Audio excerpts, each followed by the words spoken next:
Вот так расслабленно, почти не выходя из ванной, снимаем видео, которое я покажу дальше. Для второго дубля нужно не забыть размять правую руку.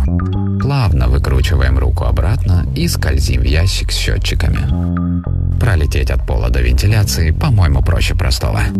От раковины приземляем телефон к полу. Потом взлетаем к лейке душа, падаем вниз и проскальзываем над водой. Поднимаемся к яйцам, потом их закручиваем. Топим реквизит. Дальше необходимо погружение. Плавно углубляемся. Отлично. Последним кадром следим за трубами, повторяя все изгибы. Уже интересно, что же получится.